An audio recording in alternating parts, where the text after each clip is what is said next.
Ranji, the Net Worth Nation, coming to you tonight to simplify, I hope, the FRS retirement system. Like many of you who I've had the pleasure of meeting out in the district, we've always seems to come back to those types of questions. So I hope tonight I can clarify a little bit about what the FRS system's goals are to accomplish and how we at Net Worth Nation work with you to maybe overcome some of the potential obstacles that are out there to face. Now, without further ado, we need to get into tonight's material so we can kind of see exactly how all this plays out in your grand scheme of your retirement product. So without further ado, let's go and dive into the material. Here we go.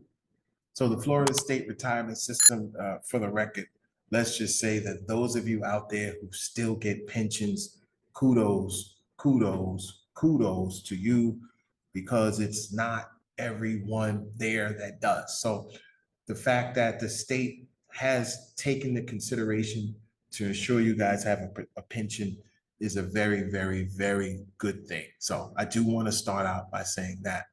But the question of the day is, why may your pension not be enough? That seems to be where we are now, because again, we understand that the pensions are things that, how can we say, well, let's just say the state of Florida has been in a little bit of trouble with keeping up with the cost of providing for the pension.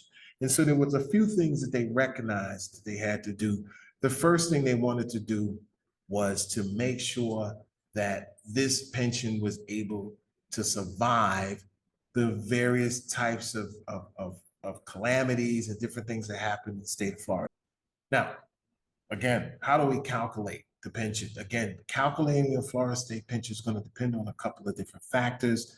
The most important things that you want to remember is, when did you enroll? How long have you been in there? And what are your plans? You're going to ride it out to the end. Do you plan on maybe leaving the district and working for another employer? These are the types of things that all go into it as well. Now, as I mentioned a few minutes ago, there were a few things that were adjusted. Florida, keeping in mind some of the things that was going on in the state, and they came up with two types of retirement plans to kind of offset some of the things that were happening. One, again, was the basic pension plan, and the other one was the investment plan. So again, with the pension plan, the investment plan, these are some of the things that were done. Again, the annual pension benefit, there is a formula to determine that.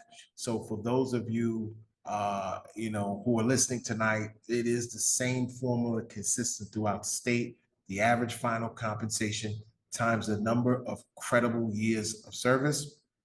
And then, of course, you will have a specific pension formula that's based on the craft that you worked at.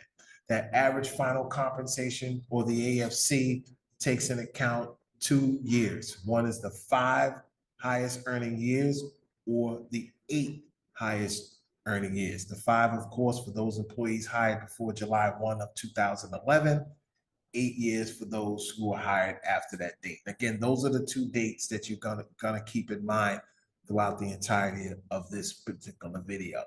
Years of credible service is going to be the total years that you worked under the FRS pension plan. So some of you guys who left, maybe work for other employers, we will break it down when we get to the Social Security calculations. But for now, the pension calculation is based exclusively on your years under the pension. Now, we mentioned employee classification. This is an important number. 1.6 for standard. Special risk classification are your law enforcement officials. They're given a little bit higher margin there, 3%. Again, your senior managers at 2%. And of course, elected officials that work under the state, 3%. So again, these are the formulas that are going to be utilized when they're calculating your pension. You'll see where that comes into effect in a couple of minutes. So again, we talked about the highest earning years, keeping in mind that 5-year period, and of course that 8-year period, the sum of those years, and then we're gonna do the division and the multiplication. So for the sake of this example, let's just use $50,000 a year as an average salary for a lifetime income in the FRS system. This person did 25 years of service. And so because of the classification of this particular employee, standard employee, meaning like a teacher, custodian, bus driver, jobs of that nature, 1.6%. So they multiplied it 50,000 times the 25 years of service times the percentage multiplier of 1.6%.